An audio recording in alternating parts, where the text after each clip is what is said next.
student, today we discuss about last point in this second chapter, that is acellular organism. In the last lecture we completed two kingdom, that is kingdom fungi and kingdom plantae. So 2.13 that is point is completed totally silent feature of five kingdom system. Now today's last point is the second chapter, that is acellular organism. तर acellular means what, तर acellular म्हणजे तिथे cells present नसतात, म्हणजे no cells present in this organism. त्या ऑर्गॅनिझममध्ये cells present नसतात अशा सेल्सला म्हटलं जातं, अशा ऑर्गॅनिझमला म्हटलं जातं असेल्युलर ऑर्गॅनिझम. म्हणजेच थोडक्यात आपण सांगू शकतो असेल्युलर ऑर्गॅनिझम म्हणजे नेमके काय, नो सेल्स, त्याच्यानंतर microbes and other living cell reproduce viruses. आणि यांच्यामध्ये सेल्स नसतात तरी पण काय करतायत, मायक्रोब्स असतील, अदर लिव्हिंग सेल्स असतात, इट रिप्रोड्यूस व्हायरस, ते व्हायरस रिप्रोड्यूस करतात. म्हणजेच जे असेल्युलर ऑर्गॅनिझम असतात त्याच्यामध्ये आपल्याला तीन प्रकारचे व्हायरसेस पाहायला भेटतात, ऑर्गॅनिझम पाहायला भेटतात. व्हायरसेस, व्हायरॉइड्स अँड लायकेन्स, हे तीन आपण पाहणार आहेत. So first we see viruses. तर व्हायरसेस, आता व्हायरस म्हणजे याला मराठीमध्ये विषाणू म्हणतात. फर्स्ट कॅरेक्टर आपल्याला व्हायरसेसमध्ये सांगितलं आहे, virus are name by Louis Pasteur. म्हणजे व्हायरसचा पूर्णपणे कोणत्या सायंटिस्टने स्टडी केलेला आहे, तर लुईस पाश्चरने याचा स्टडी केलेला आहे. The meaning of virus means poison. म्हणजेच व्हायरसचं मिनिंग काय आहे, पॉयझन. म्हणजे फॉर एक्झाम्पल आता आपल्या पूर्णपणे आपल्या सभोवताली जो व्हायरस आपण पाहतोय, कोरोना व्हायरस, हा एक पॉयझन सारखाच एक विषाणू, या पूर्णपणे हा काय करतोय, व्हायरली इन्फेक्शन करतोय. म्हणजे पूर्णपणे व्हायरली तो इन्फेक्ट होतोय आणि त्याच्यामुळं हा पॉयझन म्हणून याला काय ओळखलं जातं. म्हणजेच व्हायरस, द नेम म्हणजेच हे जो व्हायरस आहे, या व्हायरसचा स्टडी कोणी केला आहे, याला नाव कोणी दिलं आहे, तर लुईस पाश्चर यांनी दिलं आहे. त्याच्यानंतर सेकंड सांगितलं आहे, the meaning of virus is poison.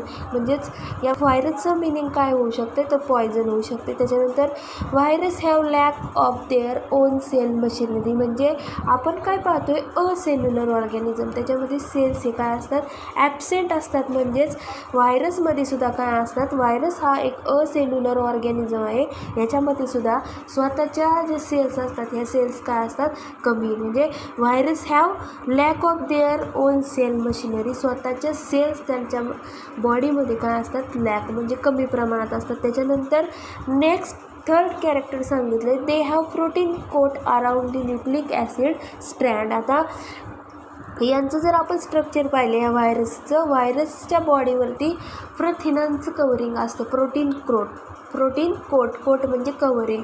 या प्रोटीनचं आवरण असतं around the nucleic acid strand, so it to be considered a cellular organism. म्हणजे हे जे व्हायरस आहे यांचं जर आपण स्ट्रक्चर पाहिलं तर पहा, हे जे व्हायरस आहेत, या व्हायरसचं थोडक्यात जे स्ट्रक्चर आपण याचा अभ्यास केला या व्हायरसचा, तर हे जे आहे बॅक्टेरियोफेज, हे बॅक्टेरियोफेज हा एक व्हायरस आहे. तर ह्या व्हायरस हा एक्झॅक्ट व्हायरसचं स्ट्रक्चर आपल्याला दाखवलं आहे. तर यांच्या बॉडीवरती काय असतं, प्रोटीन कोट असतं. काय असतं, प्रोटीन कोट म्हणजे प्रोटीन कव्हरिंग यांच्या बॉडीवरती आपल्याला पाहायला भेटतं. आणि ते प्रोटीन कव्हरिंग कुठं असतं, तर इथं दिसतंय बा, जे हेड दिसतंय त्या हेडच्या तिथं पूर्णपणे हे प्रोटीन कव्हरिंग असतं. त्या हेडच्या आतमध्ये जेनेटिक मटेरियल असतं. जेनेटिक मटेरियल म्हणजे त्याच्यामध्ये DNA आणि RNA हे दोन जेनेटिक मटेरियल आपल्याला पाहायला भेटतात. या हेड भोवती हे जे स्ट्रक्चर दाखवलं इथं, हे DNA आणि RNA असतात, त्यांच्या भोवती प्रोटीनचं कव्हरिंग असतं. म्हणजेच व्हायरसला आपण काय ओळखतोय, व्हायरस हा असेल्युलर ऑर्गॅनिझम आहे. काय असेल्युलर ऑर्गॅनिझम आहे, because no cells present in this virus body. आणि त्याच्यानंतर या व्हायरसमध्ये काय असतात, न्यूक्लिक ॲसिड असतात. न्यूक्लिक ॲसिड म्हणजे DNA आणि RNA हे दोन न्यूक्लिक ॲसिड त्यांच्यामध्ये प्रेझेंट असतात. आणि व्हायरसची जी डबल स्ट्रँडेड स्ट्रक्चर आहे, म्हणजे जे स्ट्रँडचं स्ट्रक्चर आहे, हे पूर्ण त्या स्ट्रँडचं जे न्यूक्लिक ॲसिड आहे, त्या न्यूक्लिक ॲसिडला कशाचं कवरिंग असतं, तर प्रोटीन कवरिंग असतं. त्याच्यानंतर फोर्थ कॅरेक्टर सांगितलं आहे, virus are inactive outside the host cell, but once they enter their specific host cell they take charge of cellular machinery of host cell and duplicate themselves. आता काय सांगितलं आहे fourth character पहा, हे जे viruses आहेत, व्हायरसेस इनॲक्टिव्ह असतात outside the host cell body. म्हणजेच जेव्हा ते प्रिडेटर असतात, हे प्रिडेटर एखाद्या पॅरासाईटवर बसतात, एखाद्या होस्टवर बसतात, तेव्हा ते कशा असतात, इनॲक्टिव्ह असतात. कशा असतात, इनॲक्टिव्ह. म्हणजे फॉर एक्झाम्पल इनॲक्टिव्ह म्हणजे त्यांची काहीच क्रिया करत नाही, ते ॲक्टिव्ह नसतात, क्रियाशील नसतात. मग कधी ते क्रियाशील होतात, ते जेव्हा एखाद्या पॅरासाईटच्या बॉडीमध्ये हे प्रेडेटर काय करतात, एंटर होतात. काय करतात, एंटर होतात, पूर्ण बॉडीच्या आतमध्ये जातात. बॉडीच्या आतमध्ये गेले की ते काय करतात, त्यांच्याकडे जी क्रिया आहे ती त्यांची ॲक्टिव्ह होते. आतमध्ये गेल्याच्या नंतर मग ते काय करतात, they take charge cellular machinery of host cell. म्हणजे एक प्रकारचा चार्ज घेतात त्यांच्या बॉडीच्या आतमध्ये गेल्यानंतर आणि हे व्हायरस पूर्ण त्यांची बॉडी इन्फेक्ट करतात अँड डुप्लिकेट देमसेल्फ.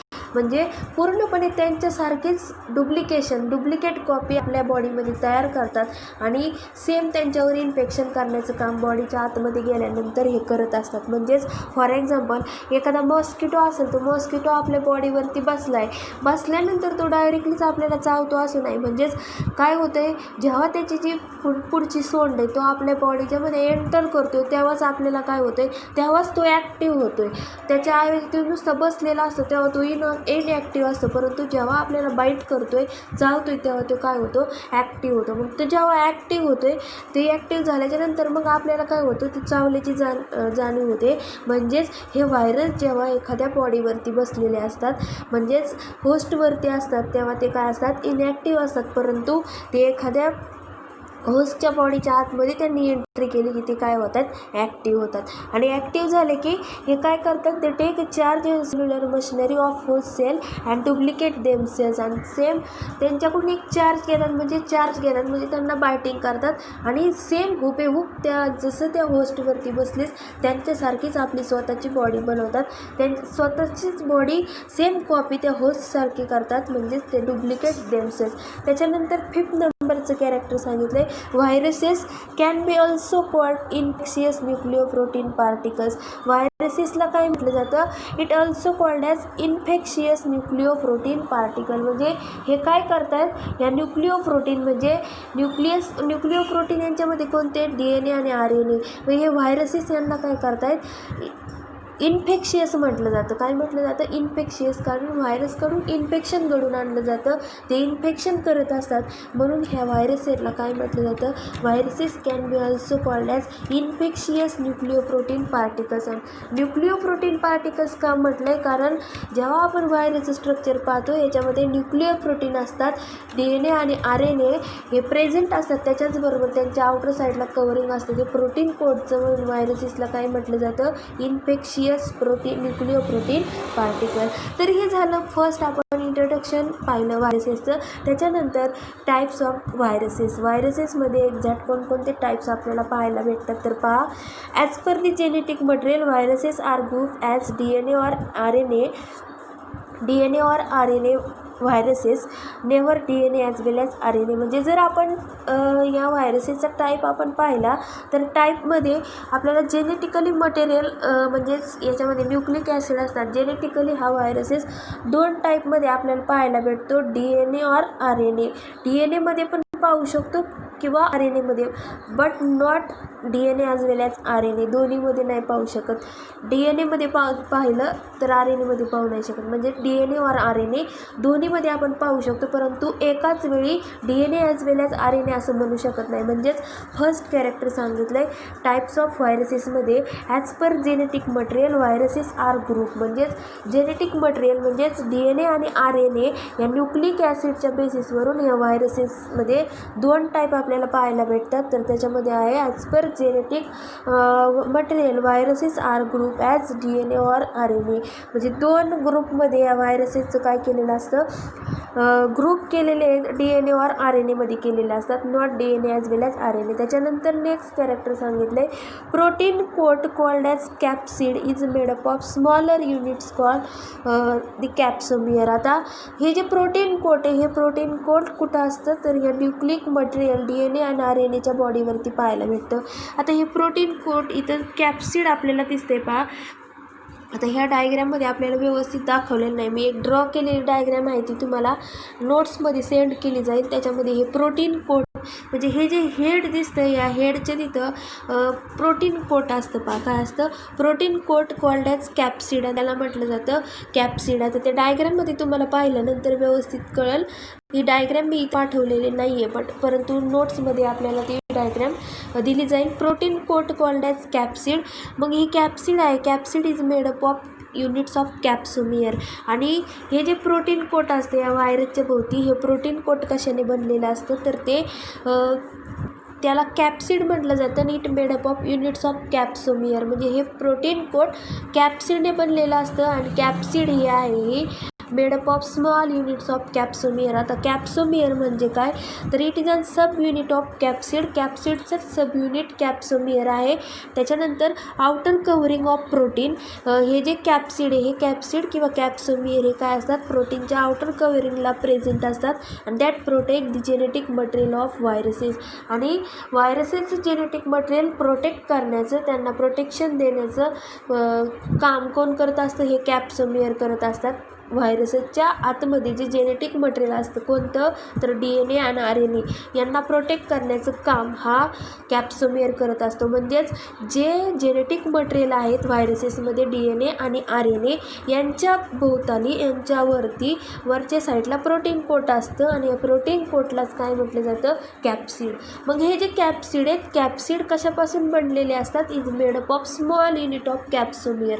कॅप्सोमियरपासून बनलेले असतात. म्हणजेच capsomere it is an sub unit of capsid. कॅप्सिडचंच हा एक युनिट आहे आणि हे आउटर कव्हरिंग आहे प्रोटीनचं आउटर कव्हरिंग आहे आणि हे काय काम करतात that protect the genetic material of व्हायरसेसमध्ये जे जेनेटिक मटेरियल आहे ते प्रोटेक्ट करण्याचं काम हा कॅप्सोमियर करत असतो. त्याच्यानंतर नेक्स्ट सांगितलं आहे this capsomere are arrange in helical form. This capsid protect genetic material. म्हणजे जर आपण DNAचं स्ट्रक्चर पाहिलं तर हे DNAचं स्ट्रक्चर हेलिक्समध्ये असतं म्हणजे हेलिकल फॉर्ममध्ये असतं. आपल्याला 10th स्टँडर्डमध्ये आपण DNAचं स्ट्रक्चर पाहिलेलं आहे. तर हे जे कॅप्सोमियर असतात हे हेलिकल फॉर्ममध्ये यांची अरेंजमेंट झालेली असते. This capsid protect the genetic material. आणि पूर्णपणे जेनेटिक मटेरियल DNA आणि RNA यांच्यावरून जे प्रोटीन कव्हरिंग असतं त्यांना प्रोटेक्शन करण्याचं काम हे जेनेटिक मटेरियल करत असतात. त्याच्यानंतर नेक्स्ट कॅरेक्टर सांगितले genetic material in viruses is either single और डबल स्टँडर्ड RNA और डबल स्टँडर्ड DNA. म्हणजे जर आपण व्हायरसेसमध्ये जेनेटिक मटेरियल सांगतोय तर त्या व्हायरसेसमध्ये जेनेटिक मटेरियल असतात हे सिंगल और डबल स्टँडर्डने बनलेले असतात. म्हणजे त्याच्यामध्ये सिंगल और डबल स्टँडर्ड RNA हा असू शकतो जेनेटिक मटेरियल और त्याच्याचबरोबर डबल स्टँडर्ड DNA हे सुद्धा जेनेटिक मटेरियल व्हायरसेसमध्ये आपण सांगू शकतो. म्हणजे आपल्याला 1 सेंटेन्समध्ये 1 मार्कला जर क्वेश्चन आला तर कोणते जेनेटिक मटेरियल्स आपल्याला व्हायरसेसमध्ये पाहायला भेटतात म्हणजेच सिंगल और डबल स्टँडर्ड RNA और डबल स्टँडर्ड DNA हे जेनेटिक मटेरियल आपल्याला व्हायरसेसमध्ये पाहायला भेटतात. त्याच्यानंतर नेक्स्ट कॅरेक्टर सांगितले viruses that infect bacterial cells called bacteriophages. हे जे व्हायरसेस बॅक्टेरियाला इन्फेक्ट करण्याचं काम करतात. काय करतात बॅक्टेरियाला इन्फेक्ट करण्याचं काम करतात आणि अशा व्हायरसेसला काय म्हटलं जातं bacteriophage. This are normally have double standard DNA. आता बॅक्टेरियोफेजची ही जी डायग्रॅम आहे ही डायग्रॅम आपल्याला दाखवलेली पहा. जेव्हा व्हायरसेस बॅक्टेरियल सेलला काय करतात बॅक्टेरियाला इन्फेक्ट करतात काय करतात बॅक्टेरियाला इन्फेक्ट करतात अशा व्हायरसच्या सेल्सला काय म्हटलं जातं bacteriophage. See this is the diagram of bacteriophage. म्हणजे हे जे आहे हेड कोर त्याच्यानंतर शीत कोलार्स बेसल प्लेट त्याच्यानंतर टेल फायबर्स हे काय आहे बॅक्टेरियोफेजची एक व्यवस्थित आपल्याला डायग्रॅम इथं बुकमध्ये दिलेली आहे. हे जे व्हायरसेस आहे ते काय करतात virus infect the bacterial cells त्याला बॅक्टेरियोफेज म्हटलं जातं. त्याच्यानंतर these are normally have double standard DNA. आणि या व्हायरसेसमध्ये जे DNA असतात हे नॉर्मली डबल स्टँडर्ड असतात. म्हणजेच ही डायग्रॅम आपल्याला बॅक्टेरियोफेजची व्यवस्थित इथं ड्रॉ करायची. तर हे जे बॅक्टेरियोफेज आहे हे नेमकं काय it is an types of virus. हा एक व्हायरसचा टाईप आहे दॅट इन्फेक्ट द बॅक्टेरिया. हा काय करतोय बॅक्टेरिया इन्फेक्ट करतो आहे. त्याच्यानंतर समजा एखाद्या बॅक्टेरियाला इन्फेक्शन झालं आहे, मग ह्या व्हायरसमुळे त्याचं इन्फेक्शन आपल्याला जर थांबवायचं असेल तर आपण काय करू शकतो, त्याला बॅक्टेरियल इन्फेक्शन म्हणतो. म्हणजे एखाद्या बॅक्टेरियाला व्हायरसचं इन्फेक्शन झालं आहे, म्हणजे बॅक्टेरियल इन्फेक्शन म्हणजेच आपण त्याच्यावर ट्रीटमेंट म्हणून अँटीबायोटिक यूज करू शकतो. मग हा बॅक्टेरिया आपण तिथं अँटीबायोटिक म्हणून यूज करू शकतो. इट रेझिस्ट टू बॅक्टेरिया, म्हणजे त्या बॅक्टेरियाला जे इन्फेक्शन झालं आहे व्हायरसचं, ते व्हायरसचं इन्फेक्शन थांबवण्यासाठी आपण हे बॅक्टेरियाफेज हा जो व्हायरसचा टाईप आहे हा अँटीबायोटिक म्हणून काय करू शकतो, यूज करू शकतो. त्याच्यानंतर नेक्स्ट कॅरेक्टर सांगितले पहा. हा जो व्हायरस आहे, ह्या व्हायरसमध्ये आपण टाईप पाहतो DNA आणि RNA. मग त्याच्यानंतर आपण त्याचे स्ट्रक्चर पाहिले. मग स्ट्रक्चरमध्ये ह्या व्हायरसेसमध्ये आपल्याला जेनेटिक मटेरियल हे डबल स्टँडर्ड पाहायला भेटू शकतं, सिंगल और डबल RNA, त्याच्यानंतर डबल स्टँडर्ड DNA. त्याच्यानंतर हे जे व्हायरसेस आहेत ते व्हायरसेस बॅक्टेरियल सेलला काय करतात, इन्फेक्ट करतात. अशा बॅक्टेरियल सेलला काय म्हटलं जातं, बॅक्टेरियोफेज. आणि हे bacteriophage normally have double standard DNA. यांच्यामध्ये जे जेनेटिक मटेरियल असतं हे कसं असतं, डबल स्टँडर्ड असतं. आणि नेक्स्ट आपण काय पाहिलं त्याच्यामध्ये, हे जे बॅक्टेरियोफेज आहेत हा व्हायरसचा टाईप आहे, परंतु एखाद्या व्हायरसने बॅक्टेरियाला इन्फेक्ट केलं तर त्याच्यावर अँटीबायोटिक्स म्हणून आपण बॅक्टेरियोफेजचा काय करू शकतो, उपयोग करू शकतो. नेक्स्ट कॅरेक्टर सांगितलं या व्हायरसेसमध्ये, व्हायरस कॉज डिसीजेस. आता या व्हायरसमुळे प्लांट आणि ॲनिमलमध्ये सुद्धा काय होऊ शकतात, डिसीज होऊ शकतात. ती व्हायरस कॉज डिसीजेस, व्हायरसमुळे काय होऊ शकतात, डिसीज होऊ शकतो एखाद्या प्लांट्सला, एखाद्या ॲनिमल्सला. आणि त्याची लक्षणं आपल्याला दिसून येतात एखाद्या व्हायरसने इन्फेक्ट झाल्याच्या नंतर. Virus cause disorder like lip curling. जेव्हा एखाद्या प्लांटवरती एखाद्या व्हायरसचं इन्फेक्शन होतं तर तेव्हा लिप कर्लिंग म्हणजे त्या प्लांटची पानं वळल्यासारखे असतात, गुंडळल्यासारखे असतात, पाणी वळणे त्याला म्हटलं जातं लिप कर्लिंग. त्याच्याबरोबरच येल्लोविंग, काय ते जे लीव्ज आहेत हे येल्लो कलरचे होतात व्हायरसचं इन्फेक्शन झाल्याच्या नंतर. त्याच्यानंतर मोझॅक फॉर्मेशन, एखादी कलाकृती किंवा नक्षीकाम केल्यासारखे त्या प्लांटचे लीव्ज आपल्याला मोझॅक फॉर्मेशनमध्ये दिसतात इन प्लांट्स. हे प्लांट्समध्ये व्हायरसचं इन्फेक्शन झाल्याच्या नंतर आपल्याला अशा प्रकारचे डिसऑर्डर दिसून येतात, leaf curling, yellowing and mosaic formation. त्याच्यानंतर जर ॲनिमल्समध्ये आपण व्हायरसचं इन्फेक्शन झाल्यानंतर एक्झॅक्ट कोणत्या प्रकारे हे इन्फेक्ट होऊ शकतात तर पहा, in animals foot and mouth diseases are form. म्हणजे तोंडाचे आणि पायाचे त्यांना डिसीज झाल्यासारखे आपल्याला पाहायला भेटतात. Or swine flu, this are viral disease. Swine फ्ल्यूसुद्धा काय आहे, व्हायरल डिसीजेस. म्हणजेच ॲनिमलमध्ये फूट आणि माउथला काय होत आहेत, डिसीजेस होतात. त्याच्याचबरोबर स्वाईन फ्ल्यू हा सुद्धा ॲनिमल्समध्ये आपल्याला हा व्हायरल डिसीज झालेला दिसून येतो. तर स्वाईन फ्ल्यू हा कोणत्या व्हायरसमुळे होतो तर H1N1 या विषाणूमुळे काय होतो, हा स्वाईन फ्ल्यू होत असतो. त्याच्यामध्ये फेवर असेल, त्याचे सिम्पटम्स फेवर, सोअर थ्रोट आणि हेडेक, म्हणजे आपला घसा दुखतो. त्याच्यानंतर जी चव आहे ती आपल्याला आंबट लागते. त्याच्यानंतर ताप येतो. असे हे स्वाईन फ्ल्यूचे आपल्याला सिम्पटम्स दिसून येतात. त्याच्याचबरोबर स्मॉल पॉक्स म्हणजे हे देवीचे रोग आहेत पहा, कांजण्या वगैरे, ते स्मॉल पॉक्स. त्याच्यानंतर मम्स म्हणजे हा सुद्धा एक व्हायरल इन्फेक्शनचाच व्हायरसमुळेच होणारा डिसीज आहे. ते प्रायमरी याचा इफेक्ट ह्या मम्स म्हणजे सलायवरी ग्लँडवरती होतो या व्हायरसचा. आणि it close near the years. आणि त्याच्यामुळे ह्या ज्या सलायवरी ग्लँड आहे त्या सलायवरी ग्लँड मम्सचा डिसीज झाल्याच्यानंतर ह्या काय होत आहेत तर स्वेलिंग्स त्या सुजतात, काय होतात, सुजतात. त्याच्यानंतर नेक्स्ट आहे ते हेर्प्स, गलगंड वगैरे, टू कॉमन कोल्ड. त्याच्यानंतर सर्दी ही सुद्धा व्हायरल इन्फेक्शनमुळे होऊ शकते. This viral infective disease in man also AIDS too. म्हणजे एड्ससुद्धा हा सुद्धा काय आहे, हा व्हायरल इन्फेक्शनमुळे होऊ शकतो. म्हणजेच व्हायरल इन्फेक्शनमध्ये आपण ह्युमनमध्ये कोणकोणत्या प्रकारचे पाहिले तर स्मॉल पॉक्स असेल, त्याच्यानंतर मम्प्स असेल, त्याच्यानंतर हेर्प्स असेल, कॉमन कोल्ड असेल, हे मॅनमध्ये आपल्याला हे व्हायरल डिसीजेस दिसून येतात. त्याच्याचबरोबर एड्स हा सुद्धा काय होतो, व्हायरल इन्फेक्शन म्हणून आपण ओळखू शकतो. म्हणजेच आपण ॲनिमल्समध्ये, प्लांट्समध्ये आणि आणखी कोण पाहिलं तर ह्युमनमध्ये व्हायरल इन्फेक्शन झाल्याच्यानंतर कोणत्या प्रकारचे डिसऑर्डर दिसून येतात, लक्षणं पाहायला भेटतात हे पाहिलं. म्हणजे फर्स्ट असेल्युलर ऑर्गॅनिझम आपण व्हायरस हा कंप्लीट केलेला आहे. सेकंड असेल्युलर ऑर्गॅनिझम आहे तो कोणता आहे, व्हायरॉइड्स.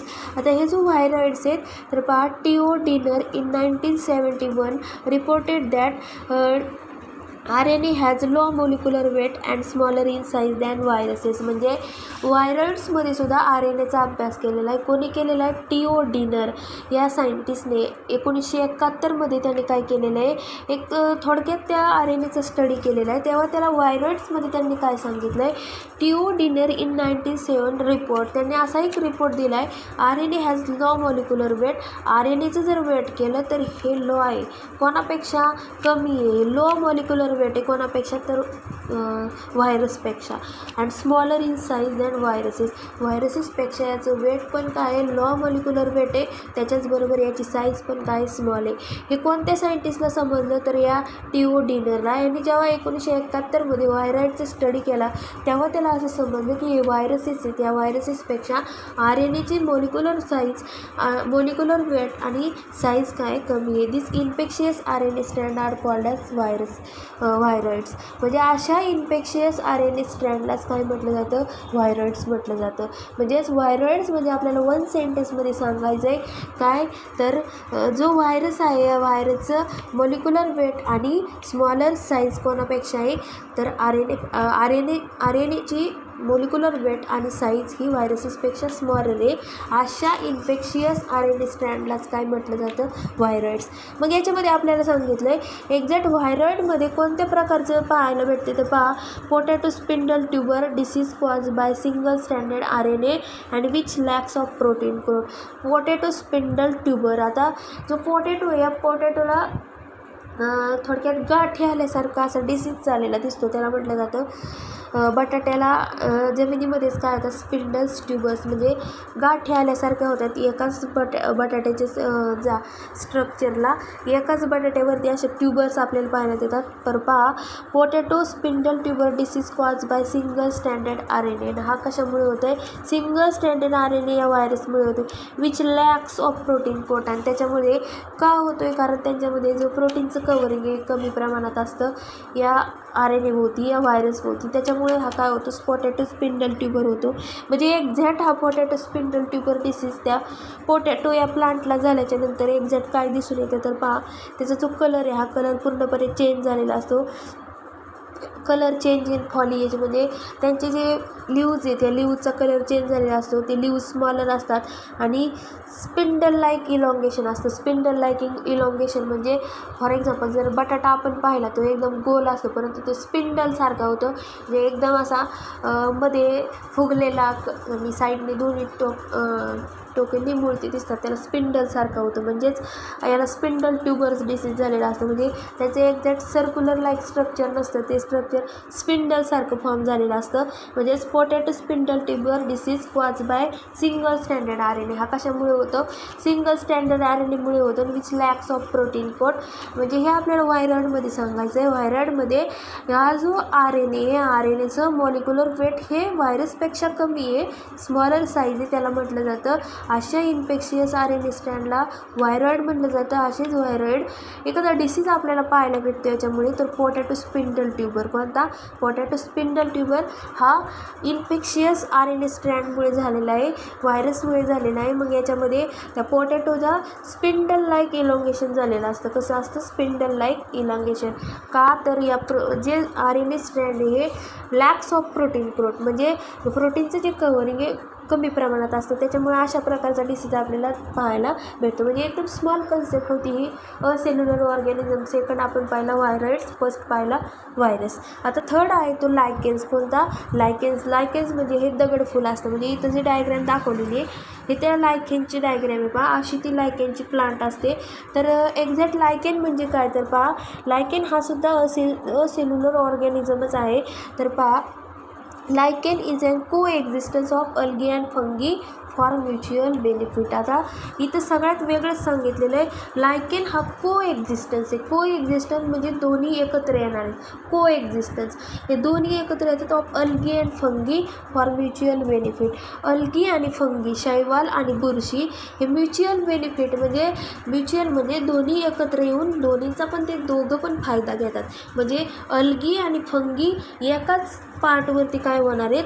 ग्रो होणार आहेत आणि म्युच्युअल बेनिफिट त्यांना काय होणार? त्यांचा फायदा होणार आहे. का तर अल्गी काय करते, फंगीला फूड म्हणून अवेलेबल असते. तर फंगी काय करते, अल्गीला शेल्टर म्हणून तिथं निवारा देण्याचं काम करते. म्हणजे याला म्हटलं जातं म्युच्युअल बेनिफिट. म्हणजेच लायकेन इट इज अँड को एक्झिस्टन्स ऑफ. लायकेनमध्ये काय केलं जातं, को एक्झिस्टन्स म्हणजे दोन्हींचं मिळून म्युच्युअल बेनिफिट साधला जातो अल्गी अँड फंगीचा. त्याच्यानंतर सेकंड कॅरेक्टर सांगितलं आहे, in the lichen the algal member is called as phycobiont. आता जे अल्गल मेंबर असतात लायकेनमध्ये त्याला काय म्हटलं जातं, फायकोबियंट म्हटलं जातं. फायकोबियंट हे युनिसेल्युलर असतात. कसे असतात, युनिसेल्युलर, एकपेशी असतात. आणि म्हणजेच जे अल्गल कॉम्पोनंट असतात त्यांना फायकोबियंट म्हटलं जातं. म्हणजे आपल्याला वन सेंटेन्सला क्वेश्चन विचारला, what is mean by phycobiont, algal component is called as phycobiont. जिथे फक्त अल्गीचेच मेंबर आपल्याला पाहायला भेटतात, फक्त शैवालच, अशा कॉम्पोनंटला काय म्हणायचे, फायकोबियंट. त्याच्यानंतर इट बिलॉंग्स टू सायनोबॅक्टेरिया. हे जे फायकोबियंट आहेत हे फायकोबियंट कोणत्या क्लासमध्ये येतात, तर सायनोबॅक्टेरियामध्ये येतात. Cyanobacteria it is and blue or green colour algae. सायनोबॅक्टेरियामध्ये फायकोबियंट येतात. आपण फायकोबियंट म्हणजे काय सांगितलं, फायकोबियंट हा काय, तर अल्गल कॉम्पोनंट त्याला म्हटलं जातं फायकोबियंट. त्याच्यानंतर सेकंड आपण पाहिलं, इट बिलॉंग्स टू सायनोबॅक्टेरिया. म्हणजे यांचा क्लास सायनोबॅक्टेरिया आहे. सायनोबॅक्टेरिया म्हणजे ब्ल्यू और ग्रीन कलरची अल्गी आपल्याला पाहायला भेटते. म्हणजे हे अल्गल मेंबर आपले संपलेले आहेत, हे सायनोबॅक्टेरिया क्लासमधून येतात. अशा ह्या ज्या अल्गी आहेत ह्या ब्ल्यू और ग्रीन कलरच्या असतात आणि याला फायकोबियंट म्हटलं जातं. त्याच्यानंतर आता आपला अल्गल कॉम्पोनंट संपलेला आहे. Fungal membrane is called as mycobiont. आता जे बुरशीपासून तयार झालेले असतात ते fungal member is called as mycobiont. जे बुरशीचे सगळे कंपोनंट आहेत त्याला मायकोबियंट म्हटलं जातं. These are excellent example of symbiosis. हे सिम्बायोसिसचं एक्सलंट एक्झाम्पल आहे. म्हणजे सिम्बायोसिस होतं म्हणजे हे एकमेकांवरती काय असतात, डिपेंड असतात. आणि डिपेंड म्हणजे सिम्बायोसिस म्हणजे एकमेकांवरती अवलंबून ते स्वतःची उपजीविका साधत असतात, त्याला म्हटलं जातं सिम्बायोसिस. म्हणजेच जे फंगल मेंबर असतात त्याला मायकोबियंट म्हटलं जातं, अल्गल मेंबर असतात त्यांना फायकोबियंट म्हटलं जातं. It is an excellent example of symbiosis. तर नेक्स्ट सांगितलं आहे सिम्बायोसिस म्हणजे आपल्याला समजेल मग पुढं नेक्स्ट कॅरेक्टर पाहिलं तर, the algal component of lichens provide food to fungal part. Algal component of लायकेनचे जे अल्गल कॉम्पोनंट आहेत म्हणजे फायकोबियंट हे काय करतायत, फंगल पार्टला काय करतायत, फूड प्रोव्हाइड करतात. म्हणजे त्यांना अन्न देतात. अल्गल कॉम्पोनंट हे फंगलला काय देत आहेत, तर पूर्णपणे फूड देत असतात. व्हाईल त्याच्याच बरोबर तसेच काय सांगितले, fungal provide shelter to alga. म्हणजे हे जे हे फंगी काय करतात, त्या अल्गीला निवारा देण्याचं काम करतात, शेल्टर. म्हणजे इथं सिम्बायोसिस ही प्रोसेस होते. Also absorb water and mineral to alga. हे फंगी त्याच्याचबरोबर या अल्गीमधून वॉटर असेल, मूलद्रव्य आणि पाणी हे सुद्धा काय करत असतात, ॲब्सॉर्ब करत असतात. तर या प्रोसेसला म्हटलं जातं सिम्बायोसिस. म्हणजे तुमची इथे सिम्बायोसिस ही संकल्पना जी आहे ती कंप्लीट झाली. अल्गल कॉम्पोनंट हे काय करतात, it provide food to fungal part. फंगलला हे फूड प्रोव्हाइड करतात. त्याच्याचबरोबर फंगल हे काय करतात, प्रोव्हाइड शेल्टर टू अल्गल. आणि त्याच्याचबरोबर हे फंगी काय करतात, it absorb water and mineral to alga. त्याच्यानंतर नेक्स्ट कॅरेक्टर सांगितले, हे जे अल्गी अँड फंगी आहेत हे they found in extreme environment like snow, cold poles, lichens are sensitive to pollution. त्याच्यानंतर हे जे आहेत अल्गी आणि फंगी एक्स्ट्रीम एन्व्हायरमेंटला म्हणजे जिथं हाय टेम्परेचर असेल, त्याच्यानंतर जास्त प्रमाणात पाऊस असेल, अशा ठिकाणी आपल्याला बर्फवृष्टी असेल अशा ठिकाणी पाहायला भेटतात. म्हणजेच they are found in extreme environments like snow cold poles अशा ठिकाणी ते आपल्याला पाहायला भेटतात. परंतु हे जे लायकेन असतात हे lichens are sensitive to pollution. म्हणजे हे एकदम सेन्सिटिव्ह असतात. पोल्युशन तिथं झालं की म्हणजे एक्झॅक्ट हे सेन्सिटिव्ह असतात, त्यांना लगेच समजतं इथं काय होतं आहे, जास्त टेम्परेचर आहे, इथं जास्त पाऊस आहे. हे कसे असतात, सेन्सिटिव्ह असतात, इझिली त्यांना सेन्स होऊ शकतो. म्हणजेच हे सेन्सिटिव्ह टू पोल्युशन, प्रदूषण होत असलं की यांना समजतं they are not found in polluted region. म्हणजे हे जे लायकेन्स आहेत हे लायकेन्स पोल्युटेड पोल्युशन रिजनला आपल्याला पाहायला भेटत नाही, जिथं पोल्युशन होत असतं अशा ठिकाणी ते थांबत नाहीत. They are not found in polluted region. And then last character, ते play and important role in lichen is soil formation by using specific acid production. आणि हे जे लायकेन आहे, हा लायकेनचा इन्व्हायरमेंटमध्ये सगळ्यात महत्त्वाचा असा इम्पॉर्टंट रोल सांगितला आहे सॉईल फॉर्मेशन. हे सॉईल फॉर्म करण्यासाठी काय असतात, हेल्पफुल असतात bye using specific acid production. म्हणजे स्पेसिफिक असं ॲसिड प्रोड्यूस झाल्याच्या नंतर हे चांगल्या प्रकारची सॉईल फॉर्म होण्यासाठी हे लायकेन काय असतात, हेल्पफुल असतात. म्हणजेच हे जे लायकेन आहेत हे काय करतात, पोल्युशन मॉनिटर करण्याचं काम करतात. त्याच्याचबरोबर हे काय करतात, इट ॲब्सॉर्ब वॉटर व्हेपर म्हणजे पाण्याची वाफ ते काय करतात, स्वतःच्या बॉडीमध्ये ॲब्सॉर्ब करतात आणि क्रिएट मॉइस्ट एन्व्हायरमेंट. आणि एन्व्हायरमेंट पूर्णपणे ते मॉइस्ट ओलसर करतात. त्याच्याचबरोबर they get nutrients and water from their air. आणि त्याच्यामुळे या लायकेन्समध्ये काय होतं, जे न्यूट्रिएंट असतील, जे वॉटर असतील, ते काय होतं, एन्व्हायरमेंटमधून यांच्या बॉडीमध्ये येत असतं. तर आजच्या लेक्चरला आपण सगळ्यात लास्टचा पॉईंट पाहिला, असेल्युलर ऑर्गॅनिझम. 3 असेल्युलर ऑर्गॅनिझम पाहिले. First virus. In the virus we see 2 types of viruses. त्याच्यानंतर second acellular organism that is viroids and third one is the lichens. See this is the diagram of lichens and bacteriophage and this total notes in this books. So write these notes and completed your second chapter, that is सिस्टमॅटिक्स of living organism. आपण हा पूर्ण second chapter complete केलेला आहे. तर आपल्याला त्याची जी exercise आहे, ही exercise काय करायची, सॉल्व करायची. तर त्याच्यामध्ये एक्झरसाईजमध्ये आपल्याला 3 क्वेश्चन्स सॉल्व करायचे. फर्स्ट MCQ, त्याच्यानंतर सेकंड आहे तो answer the following question and write the short note. तर फर्स्ट MCQ आहे तो मी सॉल्व करून दिलेला आहे. Which of the following show the single standard RNA and lacks of protein coat. म्हणजे याच्यामध्ये असा कोणता व्हायरस आहे की तो काय करतो आहे, सिंगल स्टँडर्ड RNA आणि त्यांच्या बॉडीवरती लॅक्स ऑफ प्रोटीन कोट आहे. तर तो व्हायरॉइड्स आहे. त्याच्यानंतर positive agent of red tide एखाद्या सीमध्ये असेल तर त्याच्यामुळे काय होतं, त्या सीचा पूर्णपणे रेड कलर होतो. तो डिनोफ्लाजेलेट आहे. आणि इथे सांगितले select word 1 out for heterotrophic bacteria. म्हणजे याच्यातला आपल्याला वेगळा काढायचा आहे की तो काय आहे, हेटेरोट्रॉपिक बॅक्टेरिया नाही तर मिथेनोजेन्स हा काय नाही, हेटेरोट्रॉपिक बॅक्टेरिया. त्याच्यानंतर प्लास्मोडियम सिलेटेड पॅराम्युसियम, याला सिलिया प्रेझेंट असतात. सिलेटेड प्रोटिस्टे, तसं प्लास्मोडियम याच्यामध्ये स्पोर्स असतात म्हणून याला स्पोर झोन म्हटलं जातं. So this is exercise of second chapter. completed this exercise in your write this exercise in your notebook. So today we stop here, then next chapter we see tomorrow.